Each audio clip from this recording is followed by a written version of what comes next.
But they don't learn. They don't learn. How often?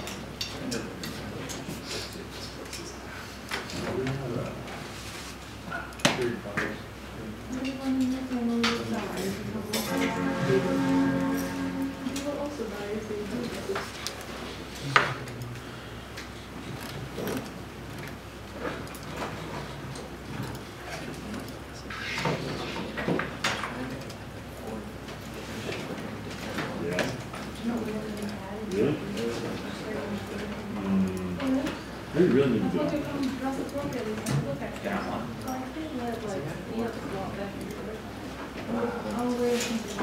There's a one of them have license, but I don't think. From Tuesday. I just thought I would try putting it in the I wasn't sure because I don't know if I should rebuild my bridge or not. It's weird. Well, I'll either do it this weekend or I just don't want to do it. I mean, I've got to do pieces. What then? So to render on the Mac side, you save as MXS, you would have a folder with all the materials that you use. And if it's like you're pointing out the materials, it might ask for like delete one of them, and delete one of them should be. But otherwise, it should in theory, I think as so. long as they're together. When you, so if you open it from that folder, I think so. it should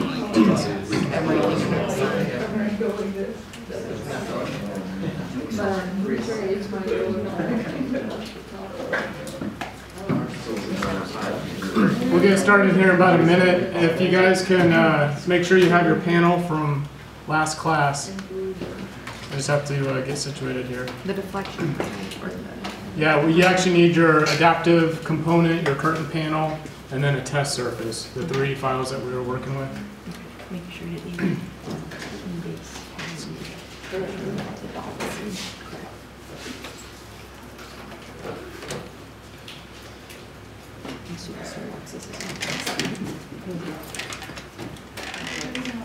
I mean, it works, but this is this one.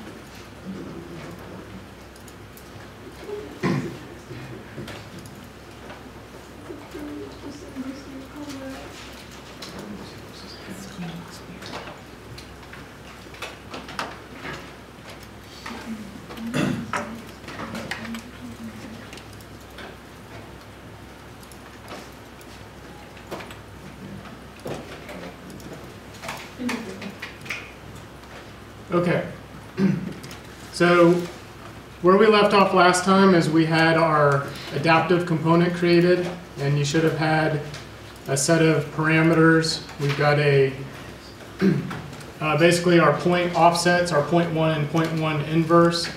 We have a deflection report, a thickness, and a void offset, so that your adaptive panel has a void that can grow or contract.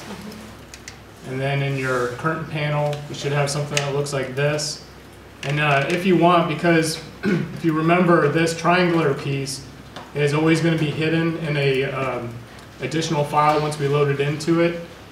You can select that surface in this file and use your temporary hide with your sunglasses down at the bottom just to get it out of view.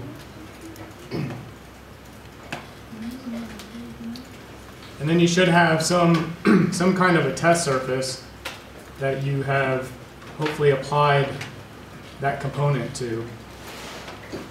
If not, make sure you have one ready to go. Let's see, I've got, make sure this is that one. Actually, I might take my divisions down a little bit so we can speed things up. It'll take a minute. But what I wanted to go over today is continuing basically where we left off, but what we're going to be doing is adding in a lot more variation to the thickness and then also the void offset, as well as I had mentioned providing some kind of infill panel, let's say a piece of glass that could also randomly turn on and off. And that's all done by just a simple set of parameters.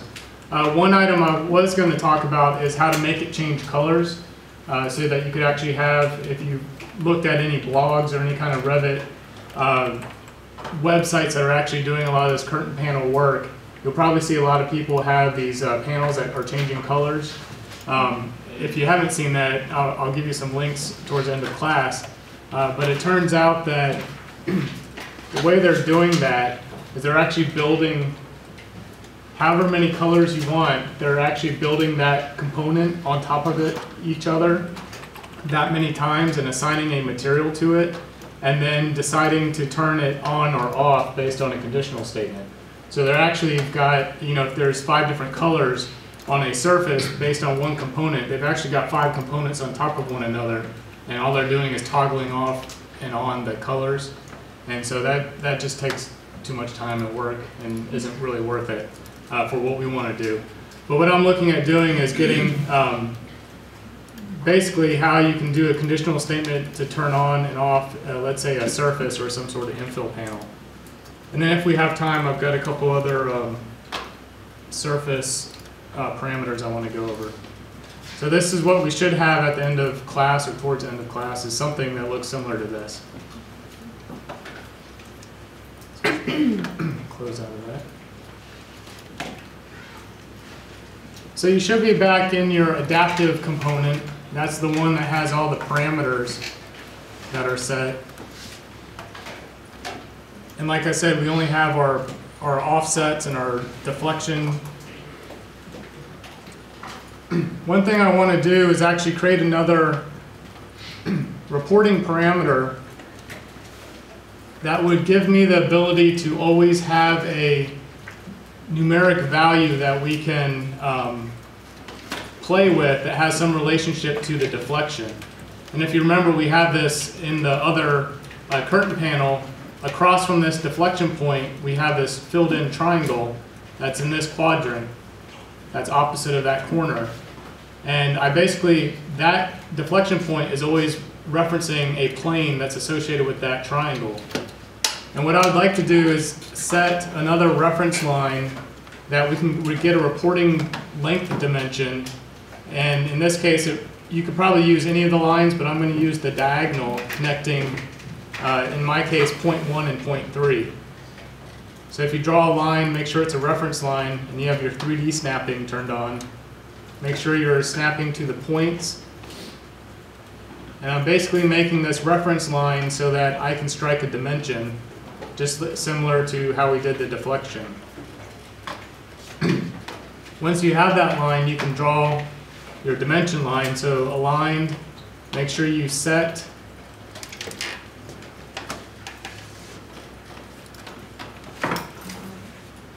you may have to tab over it a little bit, or also be in a wireframe view. There you go. I tabbed a couple times and I could select that reference line. And then you want to make sure that you're snapping to, make sure you look at the note at the bottom that you are snapping to the adaptive points. On this other one, I have to tab a couple times.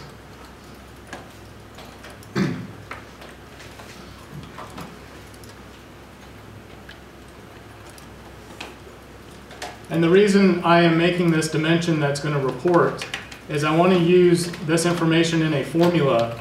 And if you remember or recall, this deflection value is always going to be arbitrarily changing quite a bit depending on your surface. But I want to have a formula that's going to have a relationship to that actual surface. And so by making this a reporting dimension, we want to make a property or a parameter. And I'm just going to call it L, short for length. And we want to make sure it's an instance and a reporting parameter. And it'll stay as a length. And then you can assign that dimension through your label to report that information.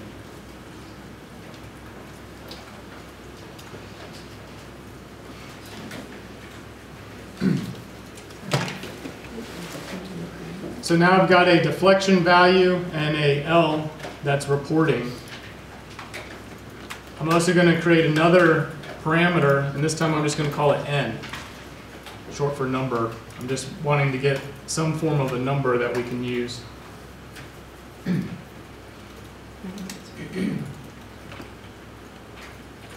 It also has to be a instance parameter, and it'll be a length.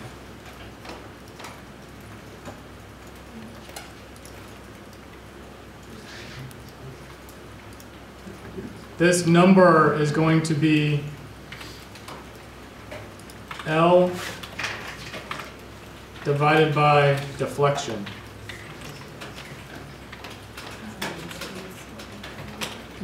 And you'll probably get this error that pops up that says inconsistent units. That's not allowing me to edit the formula on there. So an N is not an instance, is that right?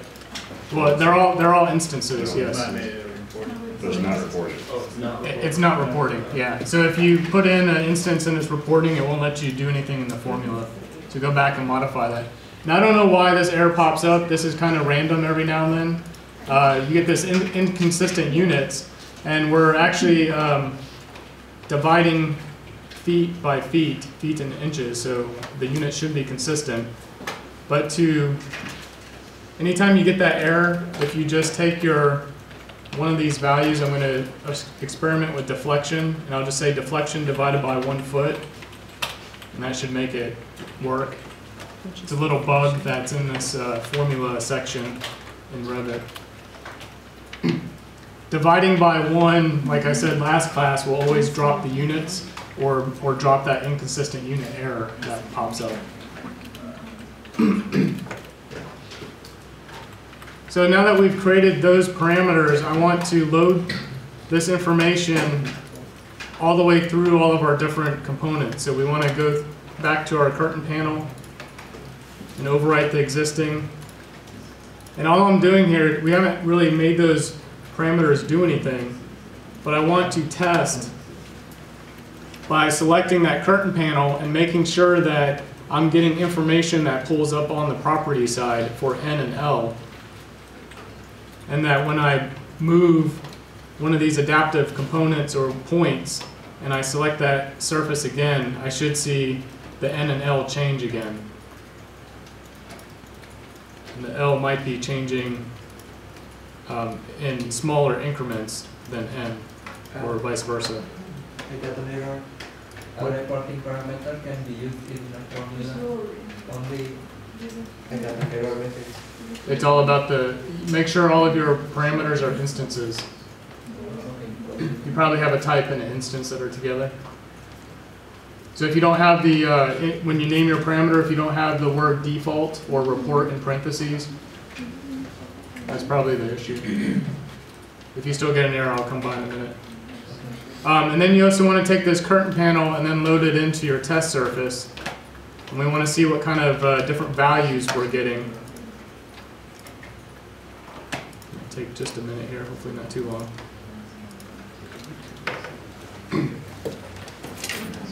And if you tab over each of your individual surface panels, you want to look at what type of values you're getting. I'm currently getting a deflection of 5 feet. I've got an L that's 46 feet and a number N that's 8 foot on that panel. And then when I go to another one, I've got an N of like 6 inches.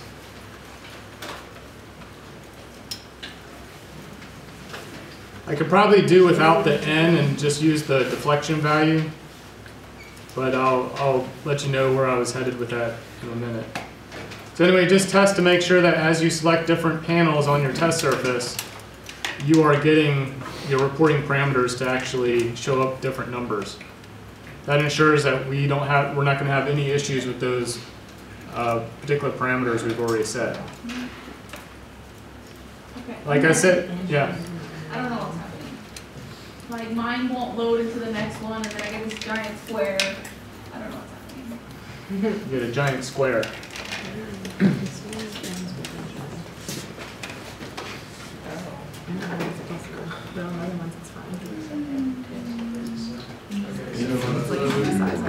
No, I know that. I know the one. I must just well, that one's bigger. So it must be these just kind of like. Yeah, and just a Oh, so value. you, this is called February 7 in class. So this panel that's associated right here is still an older component. It's an adaptive component from last class, and you changed the name of the file. And so we just need to come in here and just switch it like that. And now you should be able to load it in. Yeah, so basically it was still, it was wanting me to place that new component. So now it should, test that out. You may have to also reassign that to be the February. February 7th.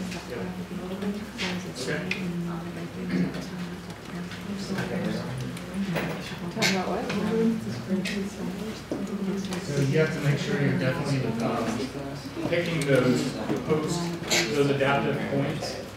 If you get this error, you haven't snapped to those points. You really need to make sure that when you snap to your dimension, that you're getting the adaptive point to the adaptive point. So you may have to tab over it a couple times until you see it saying adaptive point at the bottom. Spider. No, I said spider. Okay, everyone. Whoa! Just broke it. Sorry, almost fell out of my chair. It kind of. It's the reason why it was off in the corner. I think. Yes, Wow. Okay. So does everyone have their component actually working? Okay. So let's go back into the adaptive component where we're setting up all of our different parameters. And the first thing I want to do is make our thickness associated with this new n, this new number that we're generating. And I'm going to create this as a, we've already got that parameter set for thickness, and I'm trying to read what I actually did here real quick. Make that something like n divided by, you might want to turn down your phones. N divided by 3. This way I don't get a thickness that's going to be incredibly large. So thickness n divided by 3 is all I put in for now. We might make adjustments to that.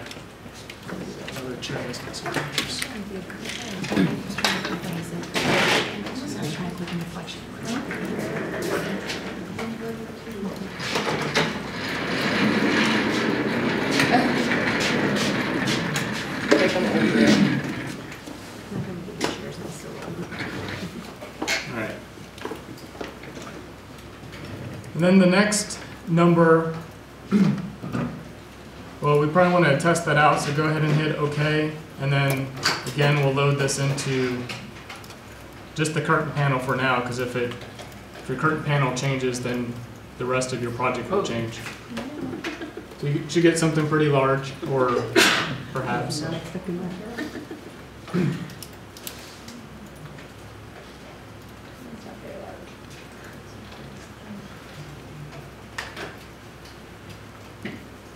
And now the very last part that I want to do in order to get this void to actually expand and contract is I am going to create a conditional statement that is associated with PT1. If you remember, one of the first steps, or towards the end, we set up PT1 as the points that are going to travel up and down the reference line based on a normalized parameter number that is going to be between 0 and 1. And like I said, we don't have that random number formula, so we're going to make a conditional statement that can actually expand and contract this void based on a set of information. And Carson, you actually asked about else-if statements. Mm-hmm. Technically, when I was talking about embedded if-then statements, that's actually an else-if. Works Yeah, it works just like it. So what I'm going to do is actually make a very long else-if statement that will say something like, my test condition is going to be based off of the letter or this n value. So my n value right now is like a 3'6". I don't know what yours is, but I've got 3'6". And if you recall when you went into in your project environment, and if you look at your test surface, why don't you look at what type of number of readouts you're getting for n. I've got a 6-inch. I'm going to come up with a range. Your numbers might be different than mine. I've got something close to a foot. And then now I've got one that's like 5 foot. So just kind of click around and see what your range of these different panels might be. So it looks like I've got anywhere from 6 inches to about maybe the 5 foot was one of my maximums. What type of numbers are you getting?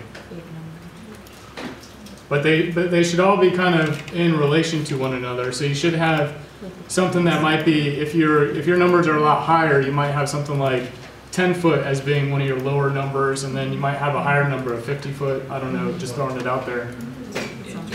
Just kind of get a good range that we can work with, and you might have to adapt your conditional statement to figure this out. Which number are we looking on? N. Yep. 5 feet to 2 feet? So obviously if you have not as many panels, you might have, I don't know if you may have smaller numbers, and if you have more, you might have larger numbers. It really depends on your surface and your deflection. Okay. So the best way that I have found a conditional statement to work that is nested, that we can go with testing a series of ranges of numbers and then applying a value to it, is to do a top-down approach. This will be find whatever your maximum number is going to be. And in this case, my maximum number was around 5 feet. So I'm going to use that as my first test number. In my formula for PT1, I'm going to type in if parentheses n is greater than 5, let's just put 5 feet. Then the comma is what to do if that statement is true. So after that test case, n is greater than 5 foot, I want to say, well, if I do have a panel that's over 5 foot, I'm going to actually input in what I want PT1 to be.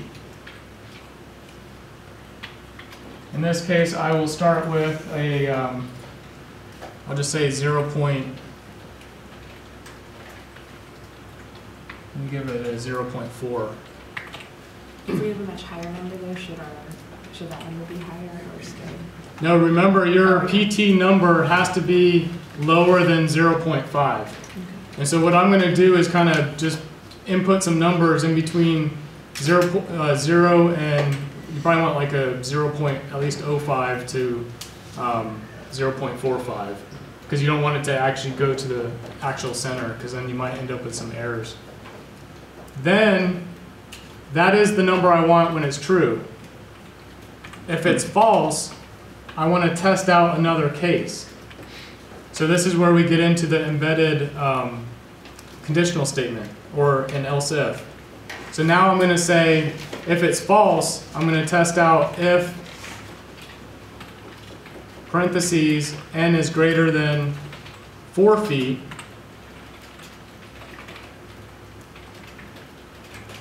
then if that is true, I'll give it another number like 0.3.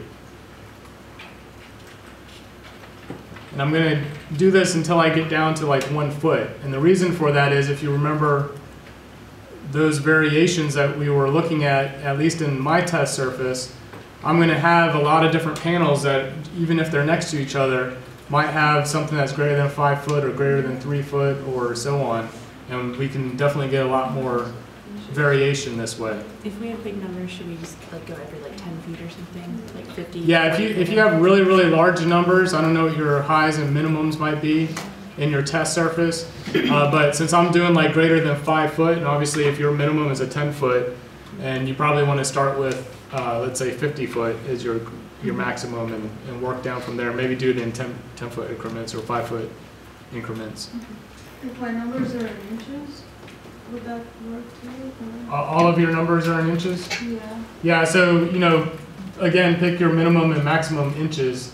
So if you have something that's like 2 inches and then maybe one of your maximums was 11, so kind of work down from there. But start with, you know, maybe 11 inches as your maximum. And this is all kind of arbitrary in a sense, but we're forcing it to read a value and then apply a specific number to this PT1. So I'm going to have to keep going here. I'm going to do, if that one is false, I'm going to test the next case, which would be if parentheses n is greater than 3 foot. You close that original, that parentheses for the. No, you keep it open, and it's kind of like an Excel. I don't know if you guys use Excel a lot, but whenever you're doing those mathematical equations with parentheses, at the very end, you're going to have a whole Close series them off. that you have to keep closing them out. And then that one I'll say 0.25 as my true, and if it's false, keep going. Just have a couple more here. Greater than 2 foot.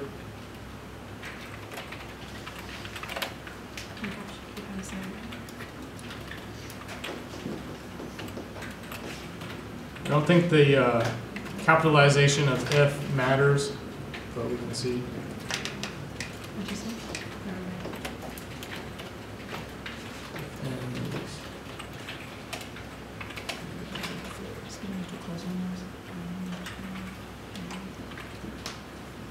And so in the last one, if n is greater than 1 foot, I've got 0.1, and if it's not, that obviously means we're not greater than 5 foot, we're not greater than 4 foot, we're not greater than 3, 2, or 1, so we must be less than 1. So the false statement will cover all the rest of the conditions. So in that case, I might type in I should do that one as 0.1. My other one has 0.15. Just throwing it out there. Then you have to go back and make sure you close out. Do you have to put the 0 before the point, or does it matter? It probably doesn't matter. And then I need to close out however many parentheses I have. So I've actually got 1, 2, 3, 4, 5 started. So I'll just go 1, 2, 3, 4, 5. Let's see if that works by hitting enter. If you hit enter and you don't get any error messages and your number PT1 changes to one of the values that you've inputted, then you should be good. I'll leave that up for a minute.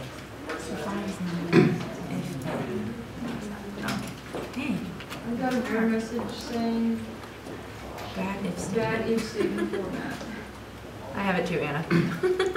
So if you get that statement, that means you have incorrectly entered some of the syntax.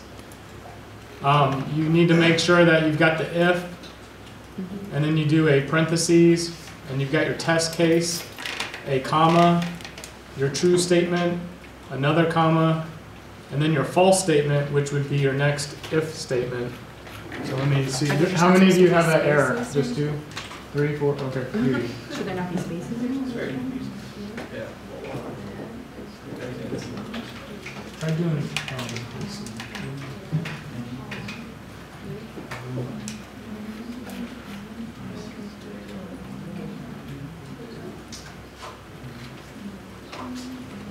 Try, those of you that have that error that has popped up, do you have a space in between if and the parentheses? No?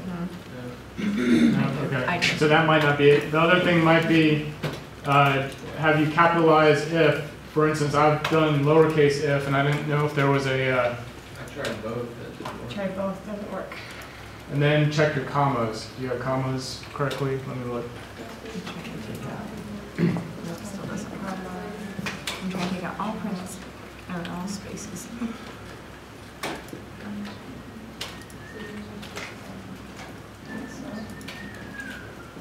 Make sure that all of your numbers also have the feet or inches associated with it. If it's going to be a length, that could be. It's still not working. I take out all this.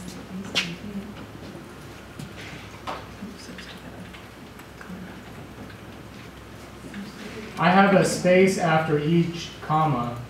I did. So I have a if, no space, and then I start my parentheses, and I'm doing the value or the test case with a comma, and I'm doing a space after each comma. Are you getting this error too? I just had inconsistent units. I tried to rewrite it, and I just got bad. If you deal with your n, do you have that deflection divided by 1? I do have that up there. It's not working. I think that originally I just didn't have those feet after. So there's if n is greater than 5 feet, 0.4, but there's no unit for 0.4, right? Right. Yeah, no units for the points. Let me go around and see what you guys. Here's, He has greater than 1 foot, comma 0.15. that is just telling you that however you have your that's. component set up, it may be slightly off of orthogonal whenever this is created. And Yeah, we don't don't worry have about any. that. So you say, okay. Jeremy, I think what it is we don't have the 0.1. Yeah, I don't think any of us have the comma 0.1. Okay, so at the end, those of you that are having that error message, also make sure you have a false statement value at the very end. So I've got my if n is greater than 1 foot, I have what it's going to be when it's true as a 0.15, and then comma, what it's going to be if it's false, 0.1, and then close it out. You get it to work? Yeah, I didn't get it work, but I'm having a problem with it. I was like, I checked everything. It's the I was like, I know it's right. I was like, I have So to your do L, it. your L needs to be Check the this parameter. What am I missing? So you're gonna have to Say it out loud. And yeah, apparently it doesn't. This was still. select all of this. It's that. Right. I Select all only of if this. scalpel. If so, apparently. And you're gonna have to do like a control C to copy it, because what you're gonna have to do is get rid of I the. kind of want to change it to see if it works. Okay, well, wait, that's good. Because it's, and so you just go back to your L and change that to modify that to be an instance. 0.2 to 0.25. And then you give that formula again. N was deflection, or L divided by deflection. Who else is having over here? You guys got things? You good? Okay. So basically, this if-then statement, if you start getting any kind of errors, this is exactly like computer programming or scripting. If you've done any of that in Grasshopper or even VB script or whatever, whenever you get into this conditional statements, you have to follow an exact syntax. And if you do not, the computer doesn't like you, and it's going to give you all those error messages. So if you have that working, you can hit OK. And you might get something that says line is slightly off axis. Who cares? Hit OK. What that is telling you is essentially your adaptive component looks like it's supposed to be orthogonal, and your inputted values that you just did made it slightly off axis from orthogonal, and we don't really care, because if you load that into your curtain wall panel and then into your test surface, and you may want to save the project when it tells you to.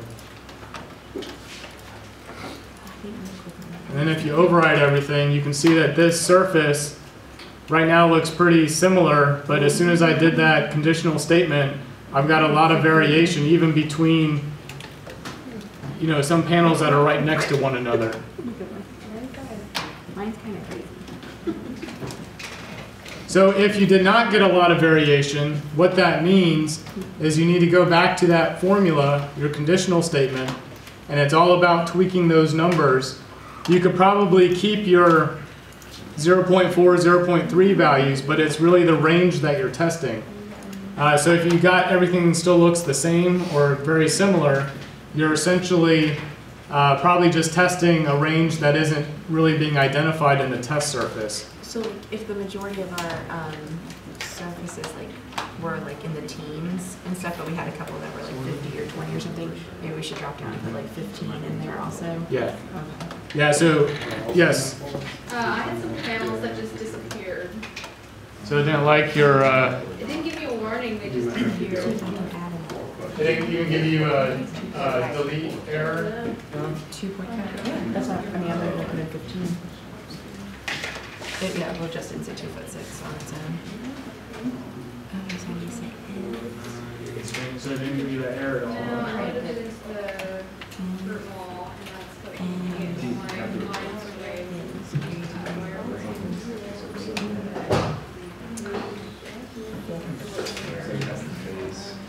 But in the current panel, when you look at it, Yeah, I had loaded it in.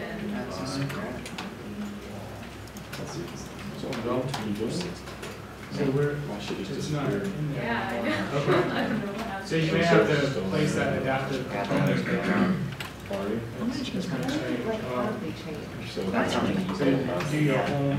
But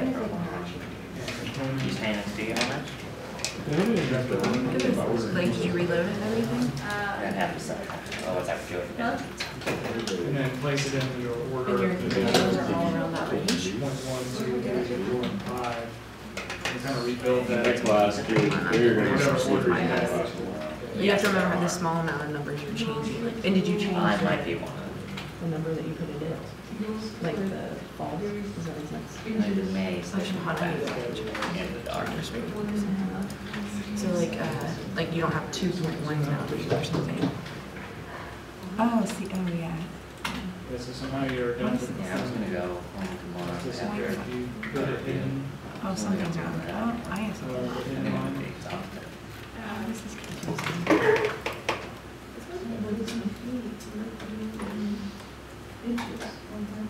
So somehow your adaptive components was Is it repeated in my if statement?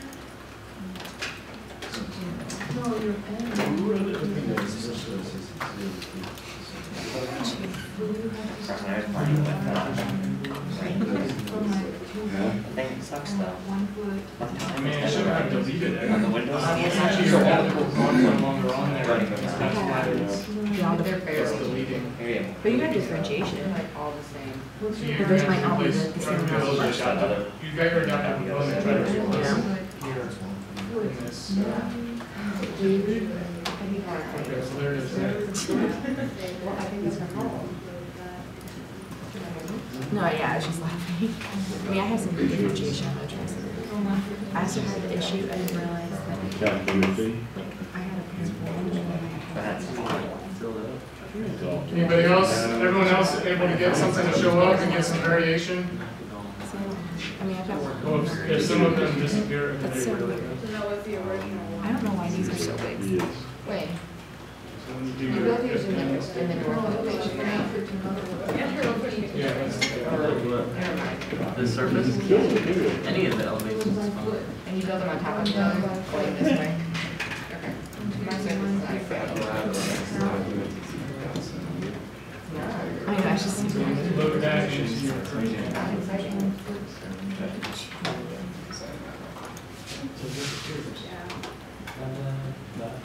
But the rest of them work. This was the one I saw the other day. Do that. This is the clock, yeah. That's great. So that I looks like should, you it should be have. disappearing. You might try to click on your grid and then make that grow larger to 20 foot by 20 foot. So that scale issue. We're only doing one more step, so if it doesn't, if you still get some of them to work, that's good.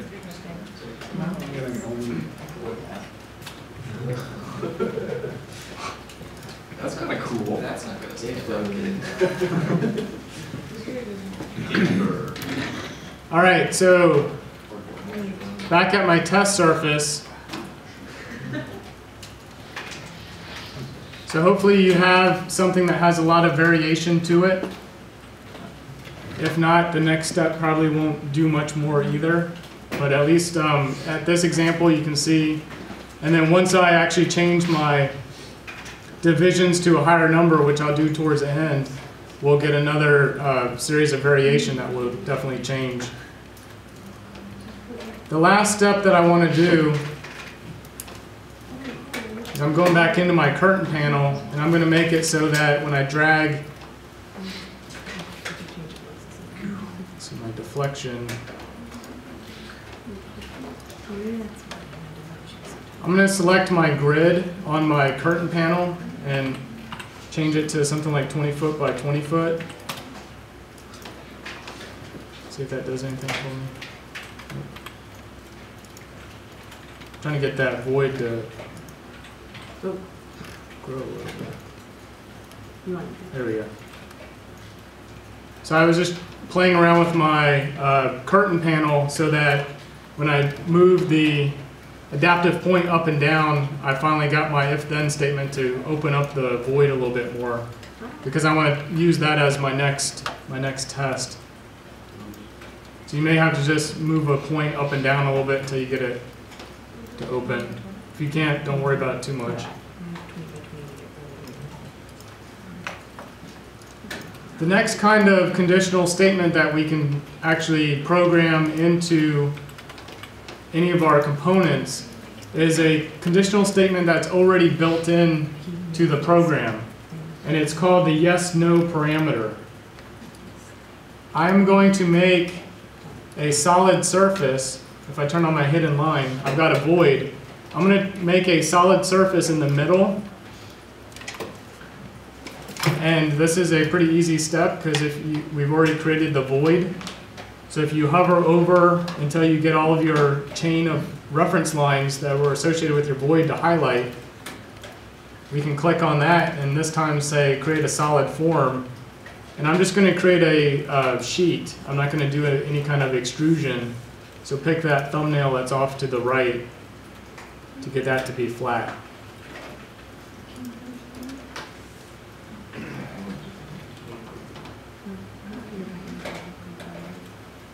We're in the adaptive component where you're doing all your parameters.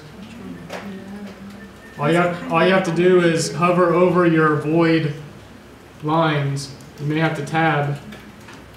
And if you can't get all of them to select, you may have to select them individually and use your control button.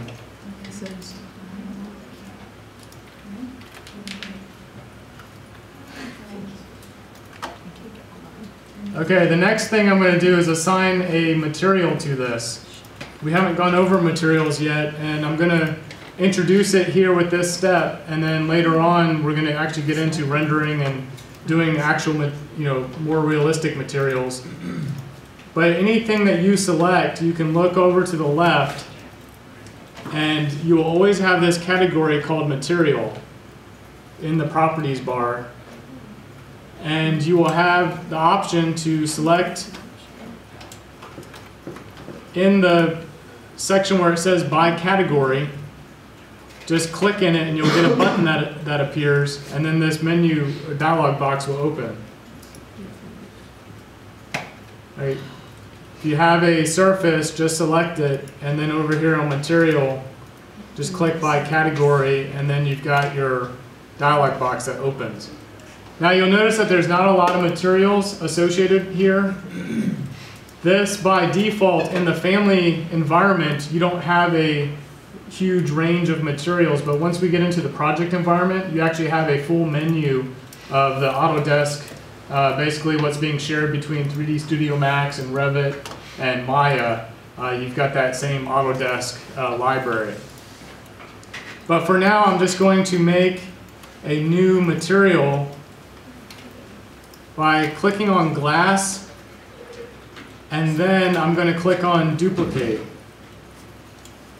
Down here at the bottom, it'll say duplicate. And I'll just give it a name of glass 2. The reason I'm making a new material with a new name is that by default, every family component has the material glass in it. And one thing that happens is when you load one family into the other, it never overwrites the original materials that were associated with that family. So if you happen to change all these parameters here or settings for glass, and then you start importing it in, like we have to import this into the curtain panel and then into a test surface, you'll never notice any changes and you'll get kind of frustrated. So we can alleviate that problem by just changing the name. And then I'm going to just give it a color. Give it like a light yellow. It doesn't matter what the color is. Maybe, actually I'll do this blue color. Whatever. Lighten it up. And my transparency is set to 75%.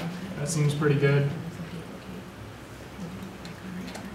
Now the difference in what you're looking at over here is this is just for when you're in the shaded mode within Revit. This isn't an actual true rendered material. We'll get into that another day, but if you click under Appearance, that's where you get into this whole menu of other materials that we can apply. And these would be the materials that would show up when you hit the render button.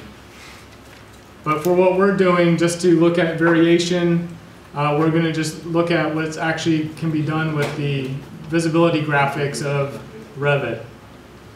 You have shading, and then you have surface pattern, and then cut pattern.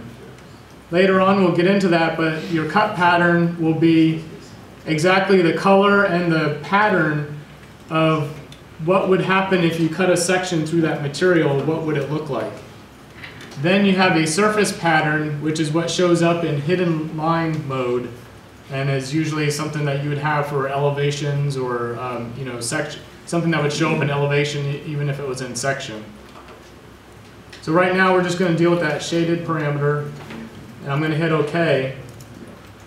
And you'll notice that nothing really changes here except I got some transparency.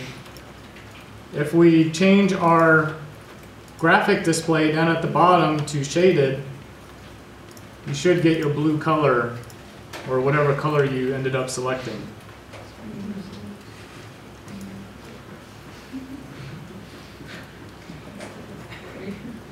And I think I'll just go a little bit darker here. So you just change the color of the appearance. You don't mess with anything. Right.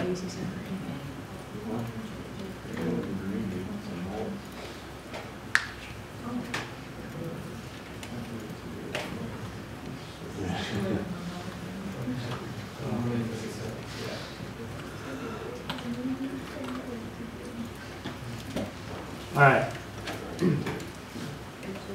So now let's load that into just the curtain panel component.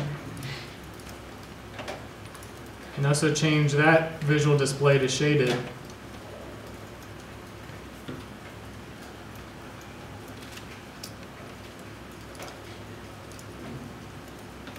And then we can load that into our test surface, just to make sure that we get a glass panel that's appearing everywhere in this instance.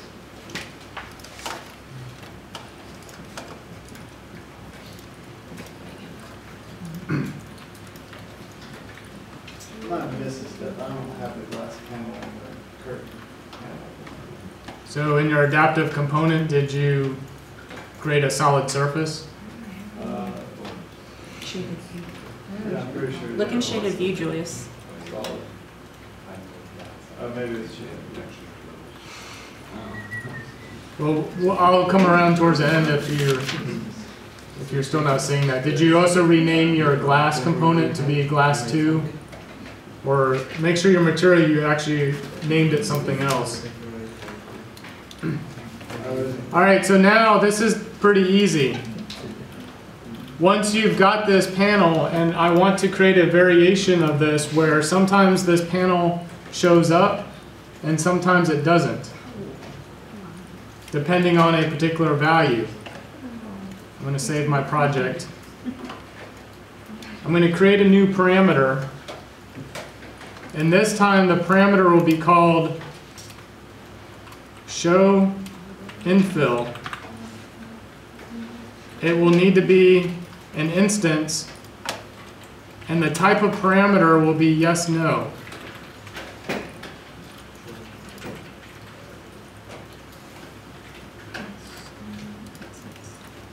By default, or as it's built into Revit, a yes-no parameter is exactly a conditional statement. If you remember, when we do a conditional statement, we're testing a particular function or formula or value, and then we're saying, is it true, yes, or if it's false, no. So I can make a formula that's associated with the show infill that we just created. And this time we don't have to use the if statement because that's already built in.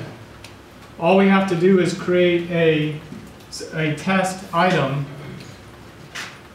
I think I have, what did I do here? I'm going to say if my thickness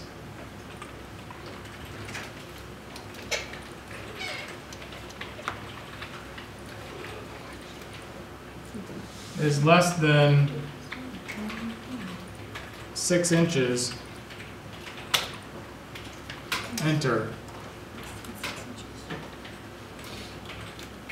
And I may have to play around with this number a little bit, but basically I'm testing if the thickness is less than 6 inches, then the show infill toggle should turn on. If it's greater than 6 inches, it will turn off. And depending on what you already have in your adaptive component, your checkbox should have responded in some form or fashion. My checkbox turned off in this case. Was show infill an instance and reporting? No, just instance. Just instance. You only use reporting if you need a set of information that is typically dimensional that is going to come off of the geometry of the model. And usually it's in association with our adaptive components because you never know what that final dimension is going to be.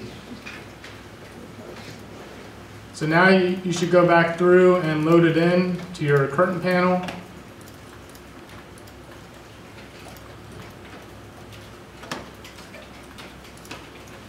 I may have to change my value.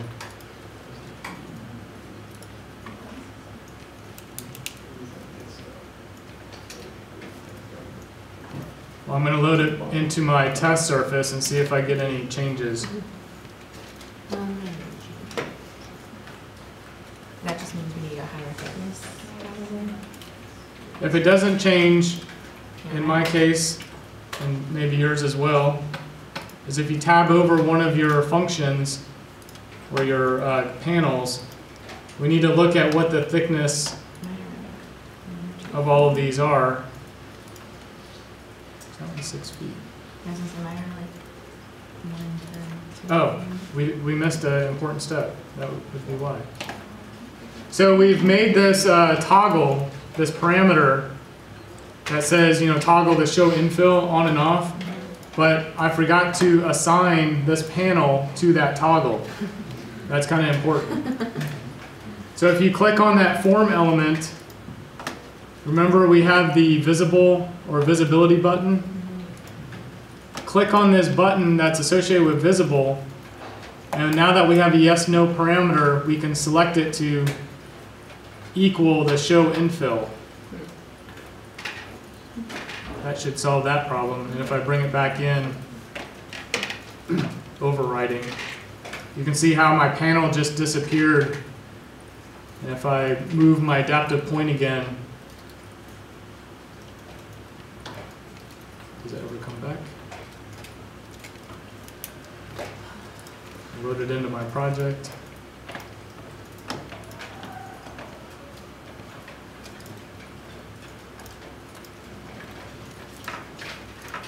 And there you go. I've got some of my panels have glass in the middle and others are open. All of my panel sizes are changing and my thickness from one panel to the other is also going up and down. If it goes away, then we need to. If it goes away or you don't get this variation, then it's all playing around with that test case. So you're going to have to look at what what's actually happening with your final destination of this product, exactly finding out what you need to pick as your values. So it's all going to be based on playing with those numbers. And if I take my surface, and I'm going to give it some more divisions and let it load here for a second while people catch up. What was that last step? Whatever you had to assign the show fill or the show Yeah, so if you select your surface, and I can't show you at the moment. the inside, like the glass panels. Yeah, select that glass panel, and then under your visible properties, there's that button off to the right, and make that equal to show infill. Your thicknesses, my range from 1 to 2 feet. What was the formula for the showing? So I think I need What the basis for? I did thickness less than 6 inches. And then here's another version of this if it had a lot more components.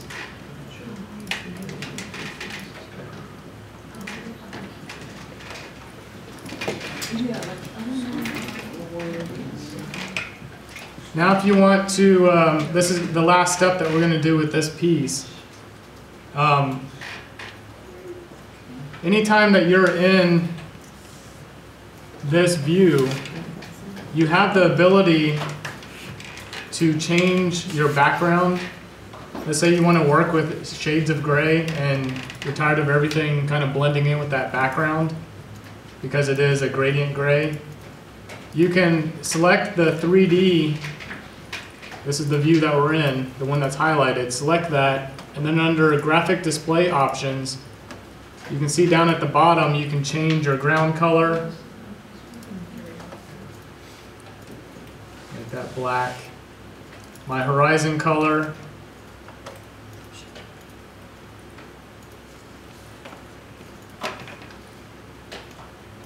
Where's the graphic display option? You just select in your project browser, select the view that you're in, and then you get the graphic display options, and you can hit edit, and you can change all of this information, even change it to a ghosted surface view.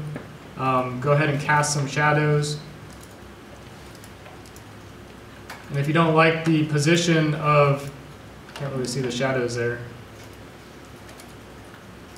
This is good for when you don't need to spend a lot of time rendering, because we can't render in the family environment, but you could take a quick screenshot and throw it on a presentation or whatever you need to do at that time. It's kind of cartoony, but it works. Let me light that up.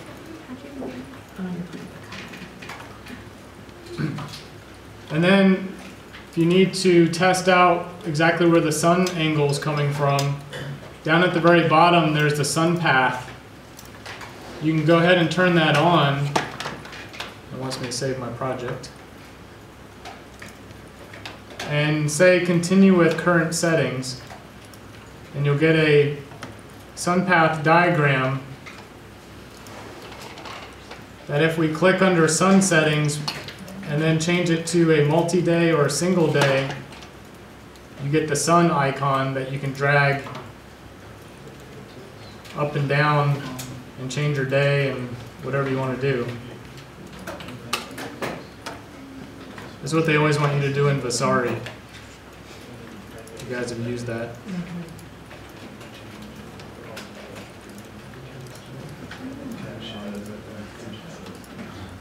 That's all we're going to do on that piece. I'm going to go over another very quick panel, and then go over some more divided surface parameters that we haven't really touched base on yet that might give you a little more variation again. Again, all of this is in the goal of trying to get as much variation as we can, just to bring some interest to a repeated element that it moves across a surface.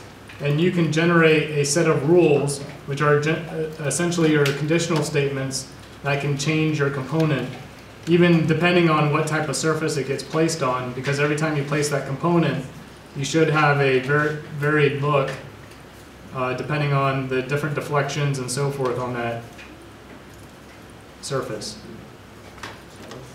I'm going to close out of all of this stuff You might want to save it. Hope I hit yes.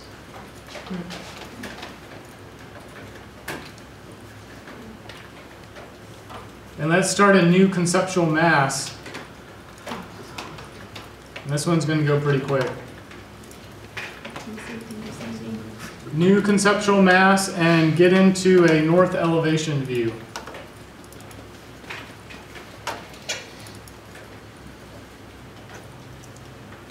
Let's use the start end radius arc command. Need a shorter name for that. And I'm just going to draw some arc. Doesn't matter what the shape is, I'm just making some sort of arc that starts from the horizon and moves up.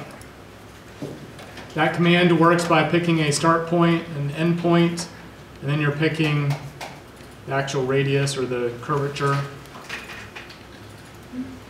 Then I'm going to use the offset command under modify.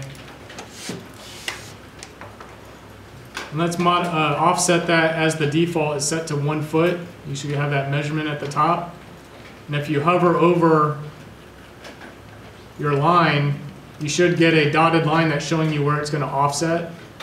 It doesn't matter which side, just pick a side and make it offset. I'm going to do a quick save as, and let's just give this a name of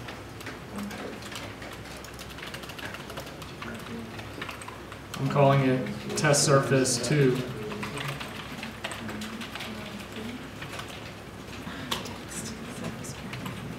Okay, now in the 3D view, pick the line or the curve that's the one that's underneath. This will make it easier for picking the next one. And just select Create Form Solid. Then you can take that edge, and we can, remember, use our coordinate move command. By selecting that edge, you get those arrows that show up, and just stretch it out. And then do the same thing with the other line that is above it. I'll do Create Form, but now when I select that edge, notice what happens when I move the edge towards the other one, the other edge. You should get it to where it snaps or aligns to that other edge. That's not too important, but it would help if both of these are exactly the same length.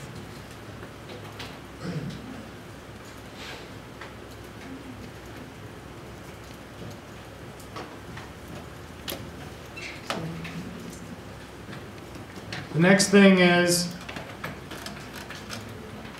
hit save, and let's go into just a curtain wall panel. So we'll go to View, User Interface, Recent Files, and open up a new curtain panel pattern based.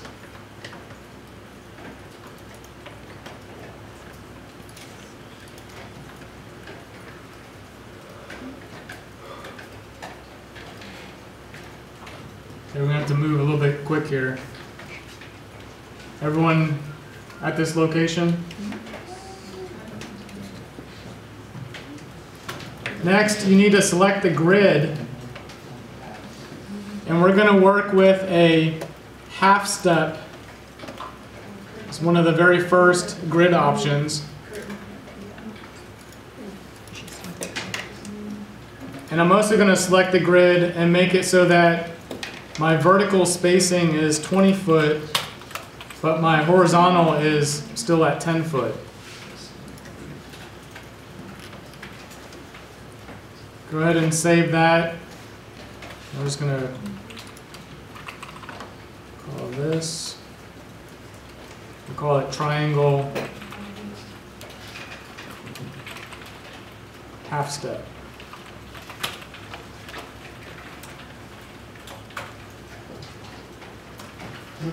Everyone have their half-step grid, and it's set to 10 foot by 20 foot. Looks something like this. All right.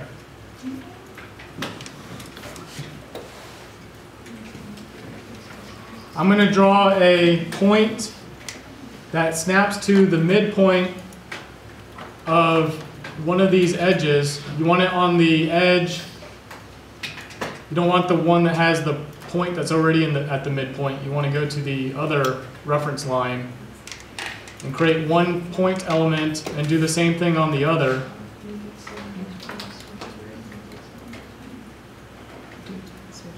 And then take those points and make it so that you can show the reference line or the reference planes and check show normal reference, uncheck that. Basically making another set of reference points that we can associate something to.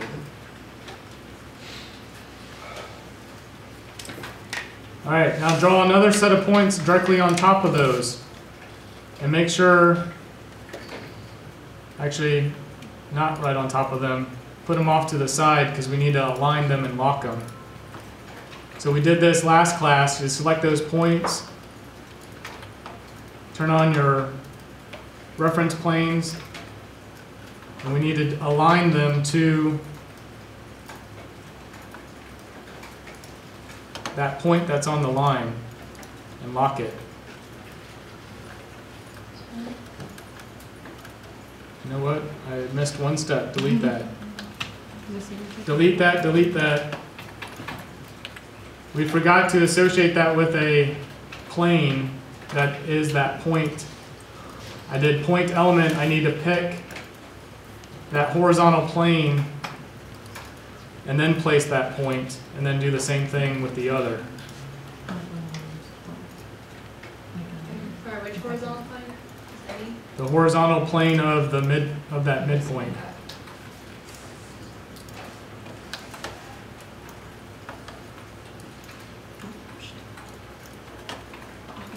And then you're just placing it off to the side?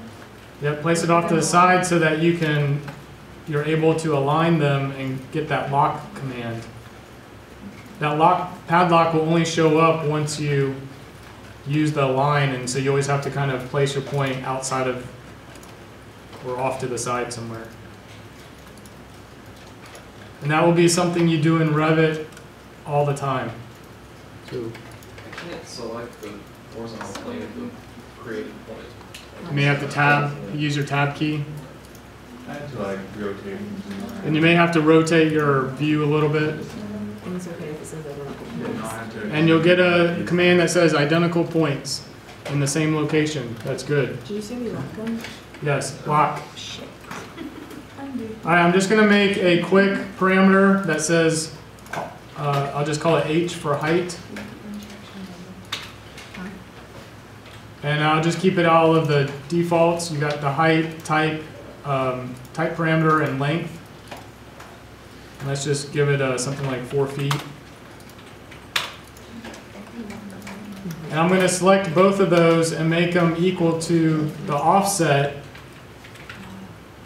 Those points that you just placed, change that offset to equal that parameter of H. All we're doing is making it so that these points can hover. Yeah, usually you do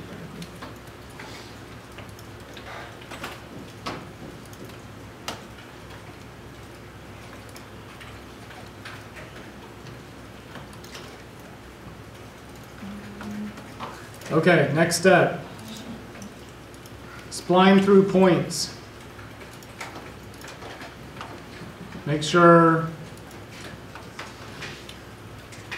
you are snapping to the points. Now I'm going to make a line or a spline that goes from this midpoint down at the bottom up to one of the points that we just offset, and then make it come back down to the other corner and hit escape. Do the same thing in the other direction.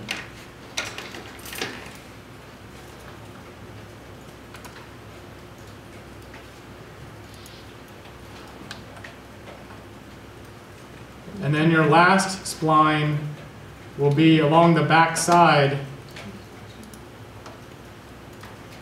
Just connect all 3 points. I should be able to use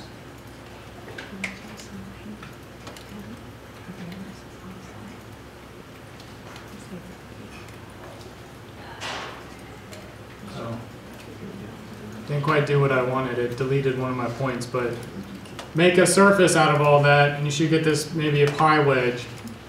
Should have had another, I don't know what happened to that other point. Thinking about the flat one or the extruded one? Make it flat. Really doesn't matter, but just make some sort of triangle essentially. I'm going to save that, and let's load it into this other test surface that we've been working with.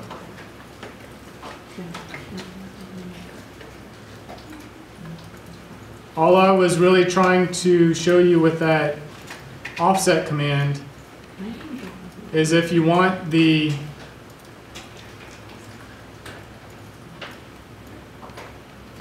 you associate a point to a reference point and then align it to something, to those planes, we can just use the offset command to make it move up and down, and we can, drastically change how this is formed. I'm just changing the values. Get something like that. I don't know why my other point disappeared, but I'm not going to dwell on it. And we're going to load it into the test surface. Now, select your test surface. Doesn't matter which one, just pick one. And pick divided surface. And then we can change it to the half set triangle.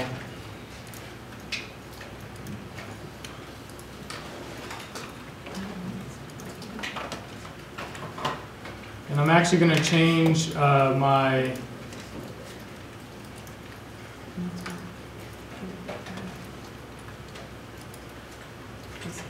in my case, I'm going to change, yeah, there we go. I changed it so that my V numbers are twice the number of the U. So I've got a U grid at 6 and a V grid at 12. So it stretches out a little bit more like our actual component that was at a ratio of 10 foot by 20 foot. Now do the same exact thing and the same setup with that other surface down at the bottom, or whichever the opposite surface it is. Divide it, select your half set triangle, and I made my U the 6.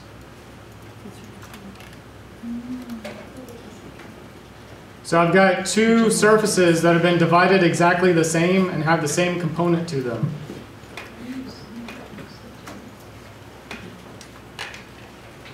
Now this is another method for creating a little more variation without having to model a whole lot in your curtain panel.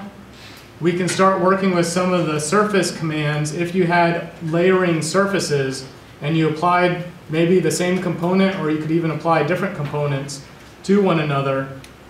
If I selected the bottom surface, look to the left, you have each divided surface will have a set of properties that are associated with it that go beyond just the divisions of the U and the V. I have a component flip that I could check.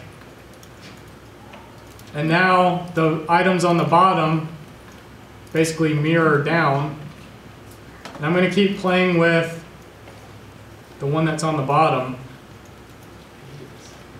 I can use an indent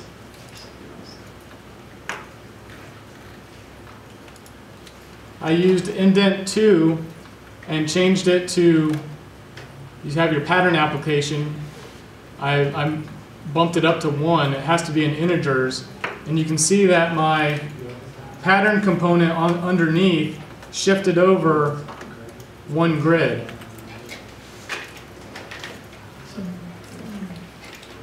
You can also start to play around with other indents and rotations and mirrors. I could change that to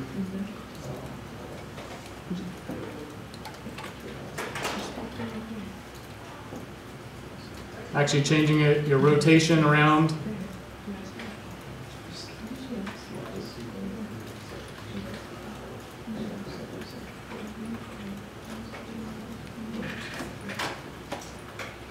And the last thing I'm going to show you is go back into your curtain panel.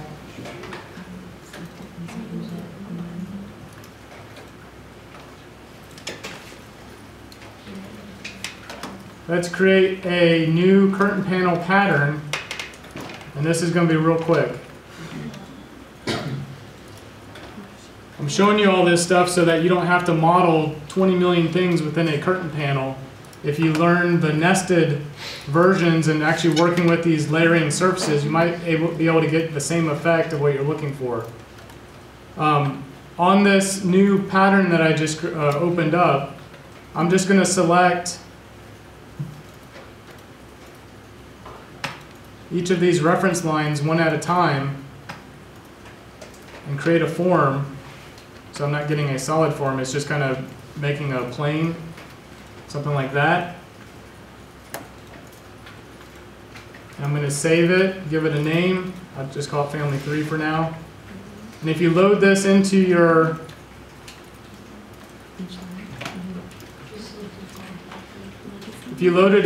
curtain panel, we could also divide this surface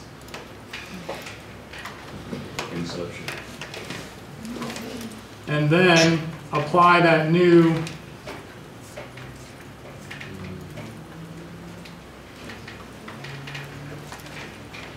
panel. It's a little nutty. I'll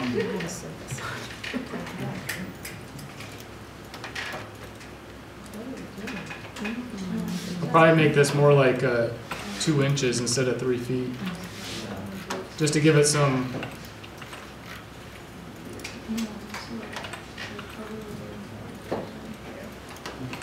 This is the last item. I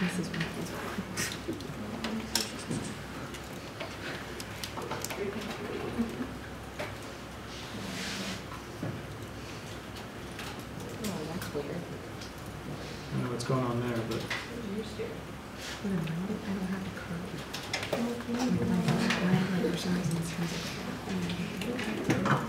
even though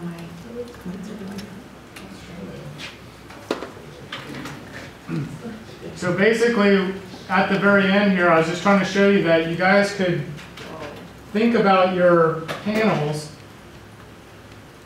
as a series of nested, divided surfaces and then overlapping surfaces that you could play around with the rotation angles, the offsets, and the way that it's flipping back and forth, so that you don't have to exactly model, every little piece of that in the curtain panel family or even your adaptive component, because you could really end up with a lot of parameters and then also a lot of pieces just to make something that you could also maybe just flip the surfaces around and start playing with some of those parameters. That solid surface that I made that was an actual piece of glass, I could have made that into a wire mesh that then came in instead of just being a piece of glass. But just remember, every time you have more of those divided surfaces, your component might take a little bit longer to load in from time to time. For Tuesday, what I'm going to do is I've got all of your PDFs of what you guys are planning on making. I'm going to study those and then also study where you are with your bridges and your towers and all your form making. I want you guys to do a first attempt at trying to make your curtain panel pattern based on your inspiration. So whatever it was you wanted to do, you're going to have to devise a plan of attack of how you're actually going to make that curtain panel, whether you're going to have to use an adaptive component and load it into the curtain panel based family and then into your test surface, or if you're going to come up with another method, for instance, that might be more along the lines of layering surfaces together and flipping the component and rotating it. You're going to have to do some experimentation And I'm not expecting you to figure it all out by Tuesday, but I want you to attempt and try out different methods and see what direction might actually have the best success for you. And then we can start talking about, I'm going to send you some information, probably one-on-one, that would say what maybe this is where you can go look to actually kind of go further with your inspiration. On the website, if you log in, and I'm not going to go there right now, I guess, because we're 5 minutes over. If you go in and you log in, you should notice that every time you log in, you get to an update page where I'm documenting what I uploaded last. Today, when you go there, you should have something that says on the community web links page, I added 2 more links of a couple blogs and websites that I find pretty interesting. The 3 that I want you to look at, the first one is called BuildZ.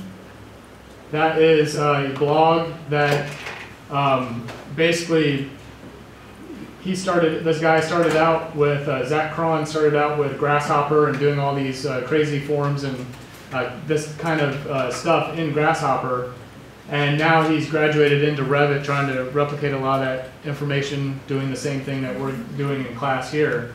You can find a lot of methods. He doesn't describe in detail every little thing he does, but at least he kind of shows some screenshots. Another one is called the BIM Troublemaker.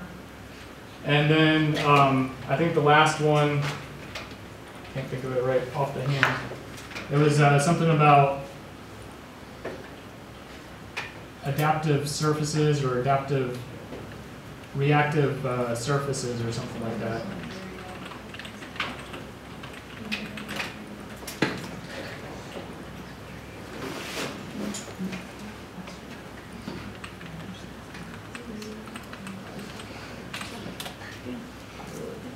Yeah, responsive skins.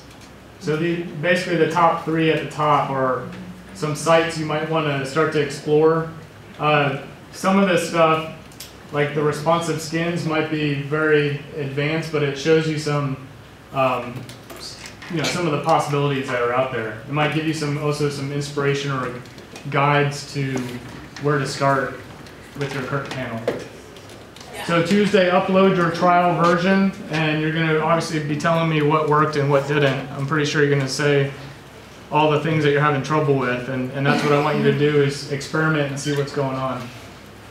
Okay? I'll stay after for questions. Yes? I was up on the points and stuff. When I made it went. Well, I'm working with Tableau right now, so I usually upload during at work. Yeah. Like, is there any reason? It deleted the offset points for some reason, and it did the same thing on mine. It deleted one of them but kept the other. So I don't know what happened there. But don't worry about it too much. I was just basically trying to, with this pattern, the half step, that gives you the ability to, when you do the layering, you can indent it 1, and then it's actually indenting a half a step. Okay. And so you can get things that look like they're overlapping in different ways. Okay. So don't really worry about it unless. Yeah, I was just trying to show you a quick. I probably should have just did a triangle, but that's fine. Yeah. the one I did before actually did kind of this 3D